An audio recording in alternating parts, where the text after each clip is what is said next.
Ang kwentong ito ay hango sa totoong buhay. Mula ito sa isa nating kabayan na itago na lamang natin sa pangalang Kaloy. Walang eksaktong taon, probinsya ng Antique. Ano ang pumapasok sa isipan natin kapag naririnig ang salitang barang? Siguradong karamihan, iisipin na mula ito sa kasamaan. Walang maidudulot na kabutihan sa mga tao at mismong gumagawa nito. Bagay na pinabulaan ng ating tagapagpadala. Mula sa angkan ng mga albularyo itong si Kaloy, ngunit huminto ang kanilang mahabang henerasyon sa ama. Halos araw-araw na tinatanong ng binata ang dahilan kung bakit hindi na nagpatuloy ang angkan sa panggagamot. Pero ayaw itong sagutin ni Mang Henry. Sa tuwing mapag-uusapan, palaging umiiwas. Hindi tumigil si Kaloy ng kakatanong, kaya kung minsan ay napapagalitan ito ng ama. Ano ba, Kaloy?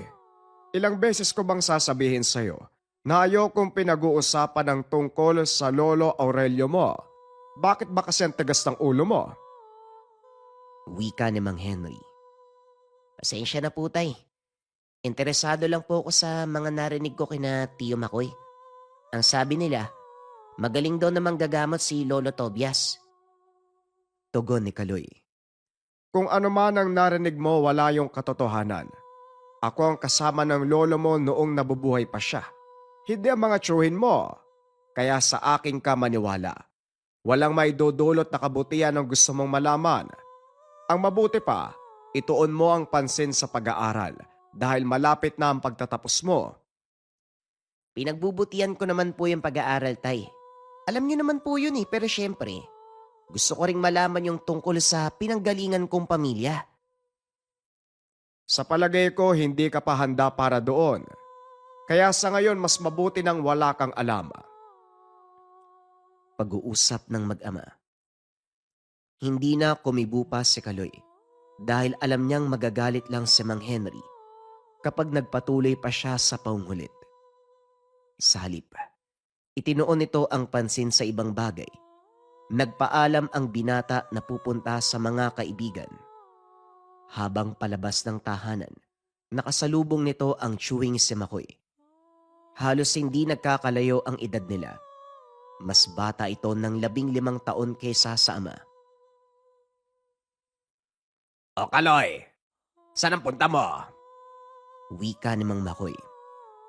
Tio, ikaw pala. Dito lang sa mga kaibigan ko. Sige po dito na muna ako. Nandiyan pala si tatay sa taas. O sige ha, huwag masyadong magpapagabi. Opo, Tio. Una na ako Marahang naglakad ang binata palabas ng bakuran. Kaagad namang pumasok si Makoy sa loob ng tahanan. Kaso nga lang biglang napahinto si Kaloy dahil nakalimutan nito na dalhin ang sombrero. Akmang papasok na ito ng tahanan, kaso nga lang narinig nito ang usapan ng magkapatid. Ano ka ba naman, Makoy? Bakit mo sinabi kay Kaloy ang tungkol kay tatay? Alam mong sobrang likot ng isipan ng batang yon. Mamaya, kung ano pa ang maisipang gawin. Nako Manong, napapanahon na para malaman ng anak mo ang tungkol sa pinagmulan niyang lahi at kung gaano tayong ginagalang ng mga tao noon. Yun lang ba ang gusto mong malaman ni Kaloy? Paano yung dahilan kung bakit hindi ko ipinagpatuloy ang sinimulan ng tatay natin? Manong, alam kong masakit ang pangyayaring yon. Pero sana inisip mo na bahagi yon ng pagkatao ni Makoy ang mga nangyari sa nakaraan. Makoy, wag mo sanang pangunahan ang desisyon ko. Alam mo ang dahilan kung bakit ayokong manahin ni Kaloy ang kakayahan ng ating angkan. O na Manong, huwag kang mag-alala. Lubusan kong naiintindihan na ayaw mong ipamana kay Kaloy ang kakayahan mo. Dahil natatakot kang magkasakit siya at kalaunan makapatay. Mapanganib ang kapangyarihan ng barang Makoy. Alam na alam mo yan. Sa murang pag-iisip ni Kaloy, sa palagay mo ba, lubos niyang mauunawaan ang mga bagay na tungkol doon? Matalinong bata si Kaloy. Huwag mo sanang maliitin ang kakayahan ng anak mo, Manong. Pero huwag kang mag-alala. Gaya ng pinangako ko, hindi kita pangungunahan. Darating ang panahon. Si Kaloy mismo ang makakatuklas ng kakayahan ng ating angkan na likas sa kanya. Sana lang hindi pa uli ang lahat. Mauna na ako, Manong. Pag-uusap ng magkapatid. Dali-daling nagtago si Kaloy sa likod ng mga walang lamang tapayan upang hindi mapansin ng tiyo. Pero laking gulat ng binata nang bigla itong magsalita. Alam kong nandyan ka, Kaloy. Halika, sumunod ka sa akin. May pupuntahan tayo. Naunang maglakad si Makoy. Marahang lumabas mula sa walang lamang tapayan si Kaloy. Lumingon pa ito sa bintana upang siguraduhin hindi siya makikita ng ama. Saan naman tayo pupunta, tiyo? Basta sumama ka na lang. Mamaya niyan, kalokohan na naman to ha. Mapahamak na naman tayo kay tatay. Hindi yan. Basta sumama ka lang sa akin. Siguradong matutuwa ka. Patuloy na naglakad ang dalawa sa pupuntahan. Nagtaka si Kaloy dahil hindi naman sila bumababa sa bayan kung hindi mamimili na mga kailangan. At yon ay sa tuwing araw lang ng linggo. Teka tiyo, di ba Webes pala ngayon? Anong ginagawa natin sa bayan? Basta sumunod ka, may gagawin tayo at isa pa. Hindi ba gusto mong malaman ang tungkol sa kakayahan ng pamilya natin? Pues ito na ang pagkakataon. Kung ganun, alam mong nakikinig ako kanina? Tumpak, alam kong nakikinig ka. Si tatay, alam niya rin ba? Sigurado yun. Oh, nandito na tayo. Huminto si Makoy sa harapan ng isang lumang bahay. Halos sira na ang kabuuan. Butas ang ilang bahagi ng dingding, ngunit buo pa ang bubong. Kung titignan ng bahay tila mula sa sinaunang panahon. Mukhang ginawa pa yung bahay nung panahon ng Kastila ah. Kaninong bahay to, Tiyo Makoy? Maniniwala ka ba kung sasabihin kong tayo ang nagmamay-ari ng bahay na yan? Siyempre hindi. Paano tayo magkakaroon ng ganyang kalumang bahay? Seryoso ko, Kaloy. Ang pamilya natin ang may-ari ng bahay na yan. Ang lolo Crisostomo ko, siya ang nagpagawa ng bahay na to. Teka, kung lolo ko sa tuyo nagpagawa nito, tapos na yung pananakop ng mga Kastila noon. Malamang nasa panahon ng Hapon? O hindi kaya tapos na yung gera?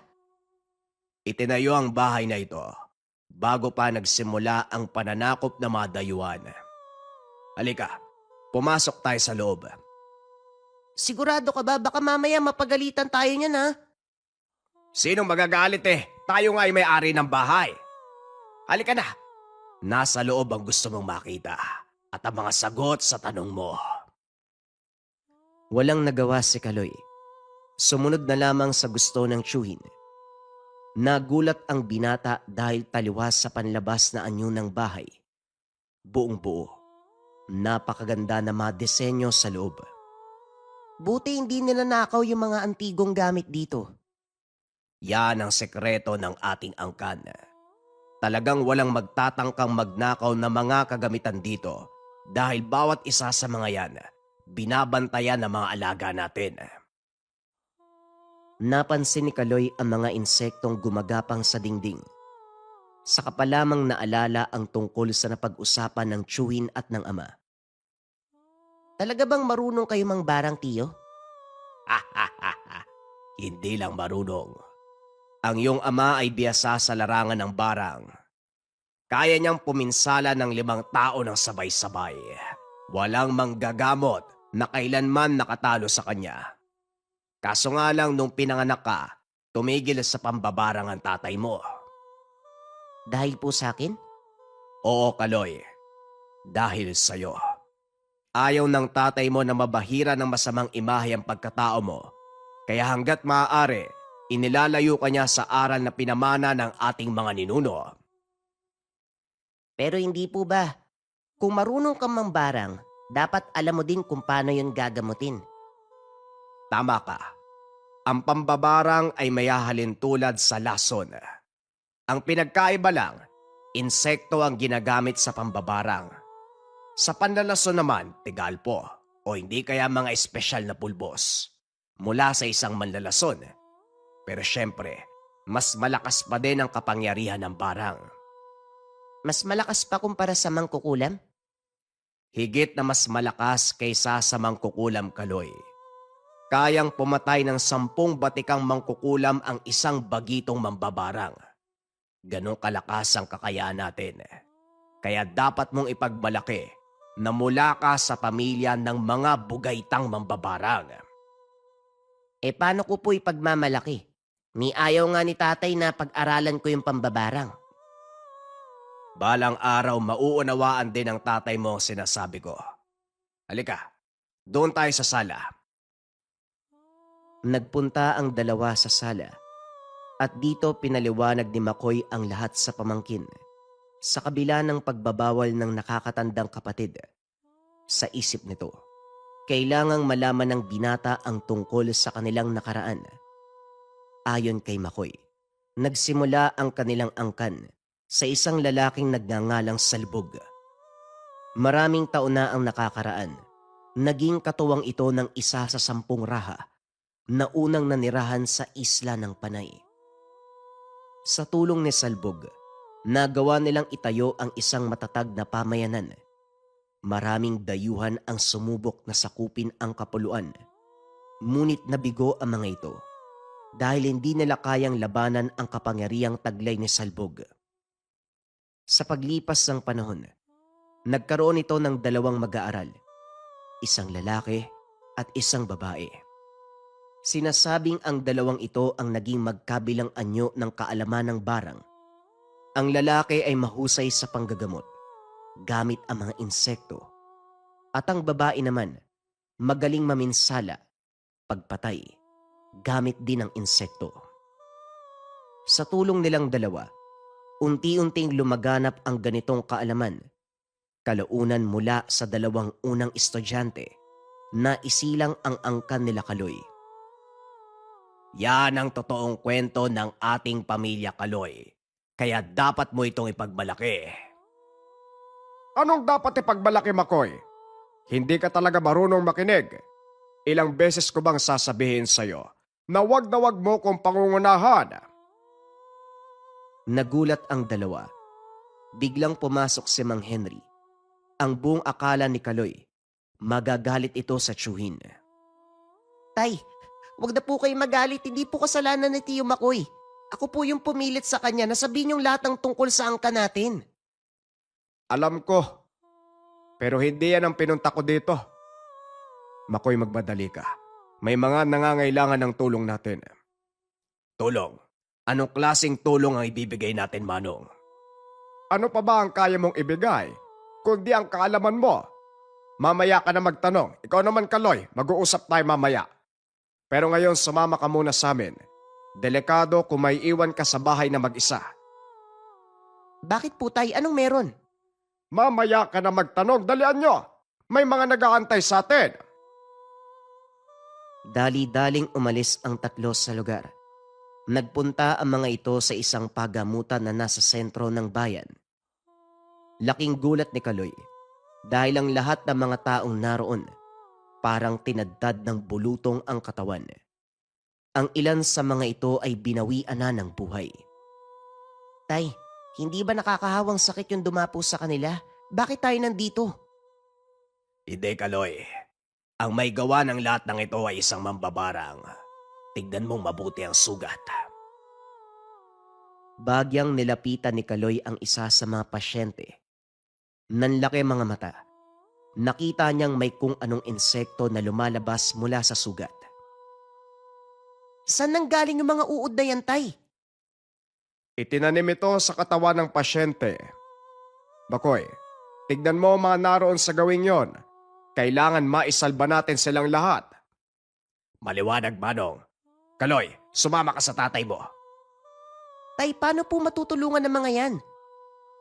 Lalabanan natin ang mambabarang na may gawa nito sa kanila Maganda ka ng isang planggana ng tubig, asin, insenso, at uling na gagamitin natin sa pagpapabaga.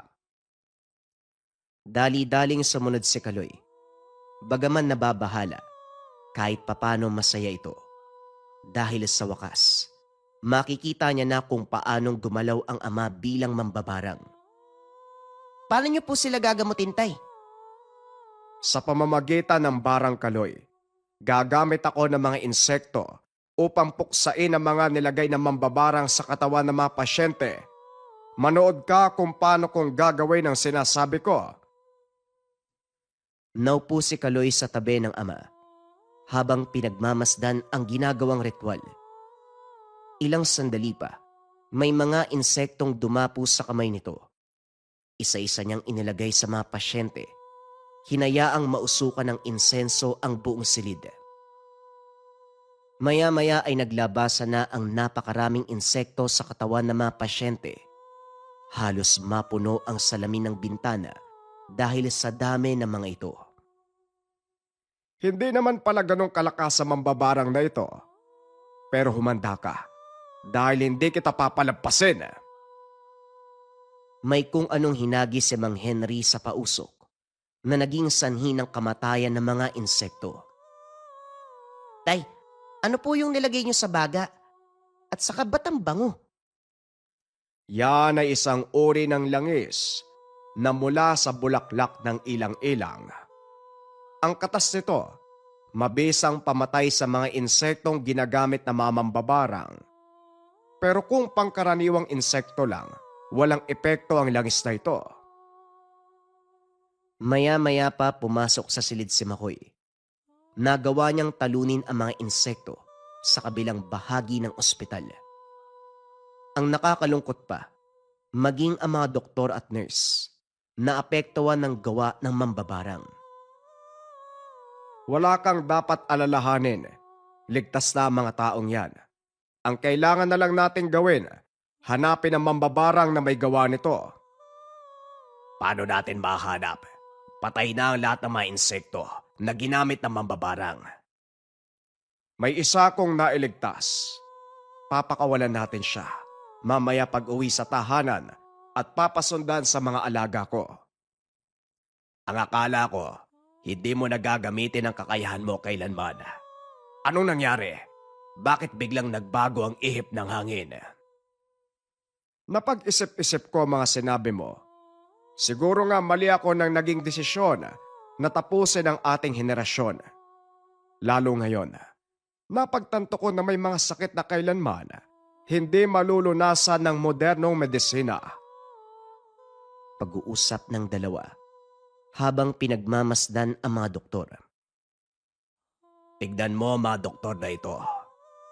Mukhang sila ang napuruhan. Kaya pa bang isalba? Ano ba ang tingin mo sa akin, Makoy? Hihirangin ba kung ulo ng ating angkan kung hindi ko kayang iligtas sa mga taong yan?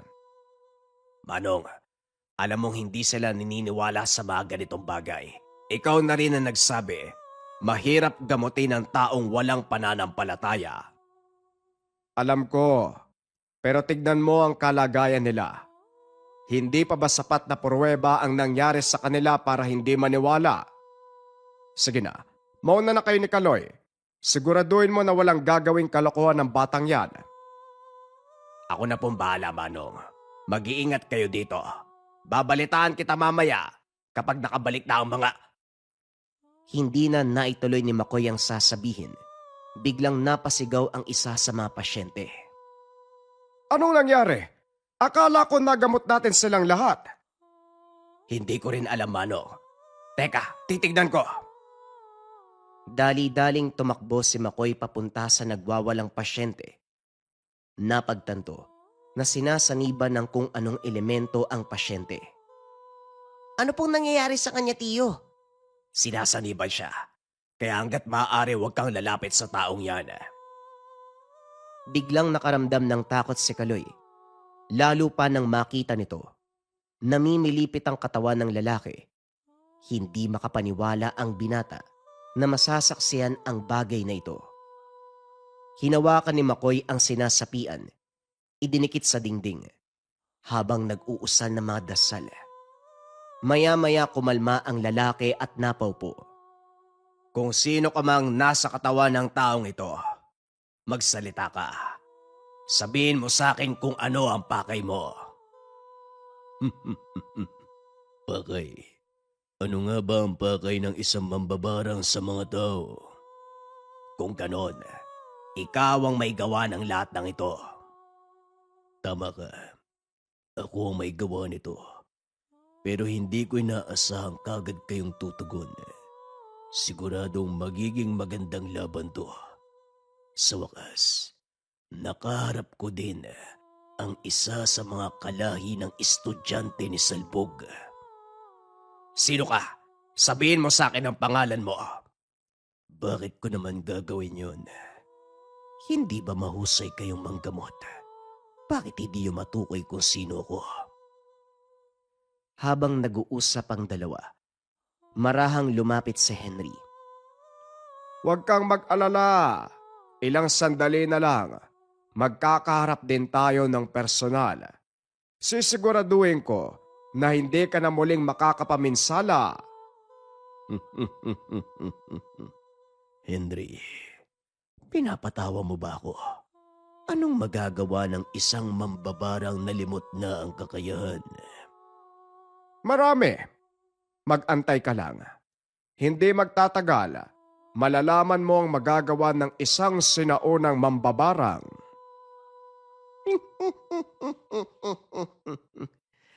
Ay, nako. O sige, aantayin kita. Tignan natin kung hanggang saan ang yabang mo, Bagito. Matapos magsalita ng sinasaniban, bigla itong bumalik sa ulirat. Nagtataka ito kung bakit siya hawak-hawak ni Makoy sa leeg. Minabuti na lang nilang wag sabihin ang nangyari. Hayaan mo na siya makapagpahinga, Makoy. Ang mabuti pa, tumuloy na kayo ni Kaloy sa pag-uwi. Sundin ang pinapagawa ko. Sige, Manong. Mauna na kami. Hinila ni Makoy ang pamangkin na noon ay tulala pa rin. Hindi makapaniwala sa mga nasaksihan. Ano pong nangyari? Mamaya ka na magtanong. Sa ngayon, ituon ang pansin sa daan. Mamaya madapa ka, kasalanan ko pa. Hindi nga, Tiyo Makoy. Ano ba talaga nangyayari? At saka, ano yung pinapagawa sa ni tatay? Mamaya nga. Makulit ka din eh. Bilisan mo maglakad. Ilang sandali pa narating ng dalawa ang tahanan. Dumiretso si Makoy sa likod ng bahay. Kumuha ng palakol. Dali-daling nagpunta sa kawayanan. Pinutol ang pinakamalaking buho. Para sa naman yung mga kawayan, Tiyo? Hindi sumasagot si Makoy dahil may kung ano itong inuusal. Habang tinatapik ng marahan ang bawat buho ng kawayan at nang makita ang hinahanap, biniyak ito ni Makoy. Nanlaki ang mga mata ni Kaloy nang makita ang napakaitim na salagubang, halos kasing laki ng kamao ng binata. May dalawang matatalas na sungay, matatalim ang kuko sa bawat paa na ginagamit pang hukay. Lakang po ang tawag sa isang yan, di ba? Tama, Kaloy. Ito ang gagamitin ng tatay mo para pasukin ang mambabarang na naminsala sa ospital. Isa lang naman yan eh. E paano kung marami ang kalaban? Hindi kailangan na maraming kagaya nito. Dahil iba ang mga alaga ng angka natin. Ang isang lalaking lakang, kayang pumatay ng isang buong saling lahi. Nagkamali ng babanggain ng mambabarang na yon at siguradong buong angka niya magdurusa. Matapos makuha ang lakang, pumasok sa tahanan na magtsuwin. Doon ay sinimulan ni Makoy ang ritual para sa pagsasagawa ng pamaham. Gamit ang nakuwang insekto mula sa kalaban, inusalan ito ng dasal ni Makoy. Matapos ay pinakawalan. Kasunod nun, dinasalan din ito ang hawak na lakang. Maya-maya lumipad ang malaking salagubang papunta sa direksyon ng pinakawalang insekto. Halika na. Kailangan ng tatay mo ng tulong sa ospital. Huwag mo nang isipin kung para saan ang ginagawa ko. Basta alalahanin mo na may kalaban tayong kailangan puksain. Ito ay sa pamamagitan ng minana nating kakayahan ng mga ninuno. Matapos isagawa ang pinag-uutos ni Mang Henry, bumalik ang dalawa sa ospital. Nagawa mo ba ang pinag-uutos ko? Oo, Manong. Siguradong kinabukasan, mababalitaan ng buong sityo o kung saan man naroon ang mambabarang na yon ang kamatayan niya. Mabuti naman kung ganon. Ang buong akala na mambabarang na yon, hindi ko siya kayang hanapin. Pagsisisihan niya ang ginawa dito. Sige na, tapos na akong lapatan ng lunas sa mga taong naapektuhan. Magpahinga na muna kayo at mamaya lang, tapos na ang ating trabaho. Naupo si Kaloy sa sulok. Unti-unting nakaramdam ng matinding antok. Hindi napigilan ng binata ang makatulog. Paggising, nagtayuan ng mga tao. Pinuri ang kanyang ama dahil sa pagliligtas sa kanila. Umuwi na kayo sa mga kaanak niyo. Wala nang dapat alalahanin pa. Tapos na ang gulo. Sisiguraduhin kong hindi na mauulit ang ganitong karahasan. Nag-uwian ng mga tao. Ang tanging naiwan ay si Kaloy at ang tiyuhin. Nagawa nilang tapusin ang paglilinis sa pinangyarihan ng gulo. Matapos nun ay bumalik na sa tahanan. Pasan-pasan ng ama ang anak. Pagdating, marahan niyang inilapag ang binata sa mahabang upuan. Napatingin sa bintana. Papasikat na ang araw. Ilang oras na lang, iepekto na ang ginawang ritual ni Makoy. Ilang sandali pa nagising si Kaloy. Tumingin sa ama, na noon ay nakatayo sa atangan ng kanilang tahanan. May hawak itong itim na tungkod. Kapansin-pansin ang pag-aligid ng malalaking itim na bubuyog. Akmang lalapitan nito ang ama nang biglang pigilan ng tiyuhin. Dito ka lang sa tabi ko, Kaloy. Huwag ka munang lumapit sa tatay mo. May ginagawa siya. Opo, tiyo. Pero ano po yung hawak ni tatay? Yan ang sandata niya. Isang tungkod mula sa ating mga ninuno. Ipinasa yan hanggang sa makarating sa atin. Ang iyong ama ang kasalukuyang ulo ng pamilya natin. Ano naman po yung magagawa ng tungkod na yan? Marami. Ang tungkod na yan ay isang simbolo, isang palatandaan para sa mga kalahi natin. Kapag hawak ito ng ulo ng angkan, nararamdaman ng lahat ang nilalabas itong enerhiya at sa ganung paraan, nagagawa silang tawagin ng iyong ama kung talagang kakailanganin ng tulong. Isang mahinang tapik lang sa lupa, magdadatingan ng mga kalahi natin. Ganong kalakas yung kapangyarihan ni tatay? Bakit niya tinago? Gusto ng tatay mo na mamuhay ka ng normal. Sabihin na lang nating isa yon sa maraming dahilan kung bakit niya piniling putulin ang henerasyon sa kanyang pamumuno. Pero napagtanto ni Manong Henry na hindi niya ito mapipigilan. Nasa dugo mo ang pagiging mambabarang, Kaloy, at kailanman hindi ito mawawala. Kahit anong pagtago pa ang gawin, walang makakapigil sa paglabas ng iyong kakayahan. Maya-maya pa biglang nag-angat ng tingin si Mang Henry. Napatingin sa bintana ang magtiyuhin. Nakita ang isang matandang lalaki. May hawak itong tungkod na halos kapareho kay Mang Henry. Mukhang nandito na ang inaantay natin. Tumayo si Makoy. Hinawakan ang itak. Nanatili namang nakaupo si Mang Henry habang inaantay ang susunod na mangyayari. Ang lakas ng loob mo. Ikaw pang dumayo. Sabihin mo sa akin ano ang totoong pakay mo rito. Isang bagay lang ang gusto kong gawin. Ang tapusin ka. Minabuti ko ang tumahimik eh. Ayoko pa naman ng ganitong komprontasyon. Yun mismo ang dahilan kung bakit ako naparito. Dahil ang pinunong walang ginagawa, walang silbi. Kung ganon, balak mong agawin sa akin ang pagkapinuno. Sa anong dahilan? Matagal Sanang nangangati ang kamay ng mga kalahi natin. Pero wala silang magawa. Natatakot silang sumuway sa utos mo. Gustong gusto nilang magamit ang kapangyarihan na matagal nang nakatago. Maraming dekada na ang nakalipas na nakatago sa dilim ang mga kaori. Ang ilan ay namatay na nang hindi malang nagagamit ang kanilang talento. Hindi lang sa pananakit at panggagambala ginagamit ang ating kakayahan. May mga mabuting bagay na maaaring paggamitan ng kakayahan na pinagkalob sa atin. At yun ay ang pagtulong sa iba. Kaso ang gusto niyong mangyari, panghawakan ng sangkatauhan gamit ang takot. Ito ang dahilan kung bakit tayo kinamumuhian at kinakatakutan. Yun ang nararapat. Kung pamumunuan mo ang ating mga kalahi sa pamamaraang alam mo, kailanman, hindi tayo makikilala at tuluyang mawawala ang legasiya. Yan ang hindi ko hahayaang mangyari at mas lalong hindi ko papayagan na mapasa kamay mo ang pamumuno dahil alam ko ang gusto mong gawin. Pwes, kukunin ko na sa pilitan ng trono sa iyo. Matapos magsalita, bigla itong naglaho. Naging maliliit na insekto at kumalat sa paligid. Tinapik ni Mang Henry ang tungkod sa lupa. Lumakad palabas ng bahay. Inangat nito ang tungkod. Biglang nawala ang mga insektong tinawag ng kalaban. Kailanman hindi mo ko magagawang talunin. Magpakita ka at harapin ako.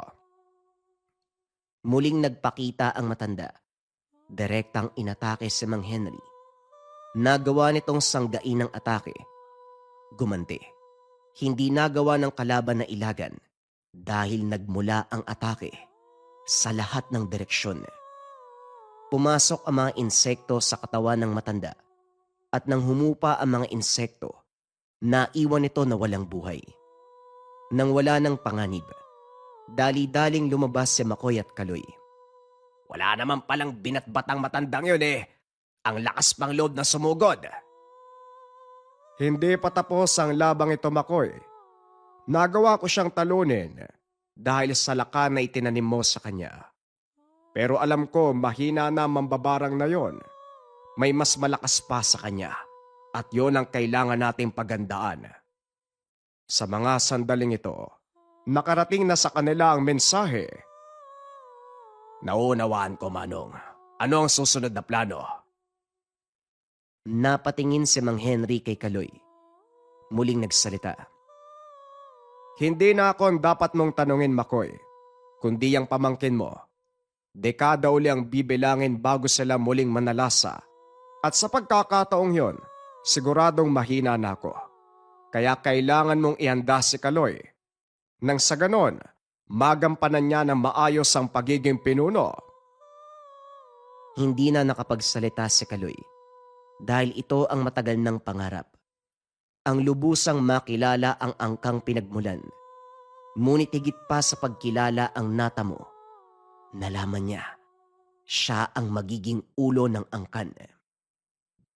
Sa paglipas sa mga taon, sinanay ni Makoy si Kaloy bilang paghahanda sa pagdating ng takdang panahon.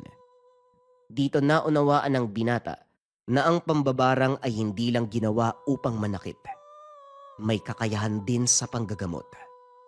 Ito ang pinamulat ni Mang Henry sa kanyang mga nasasakupan na siya namang naging legasiya ni Kaloy. Ipinakita niya sa lahat na hindi lang para sa kasamaan ang pambabarang.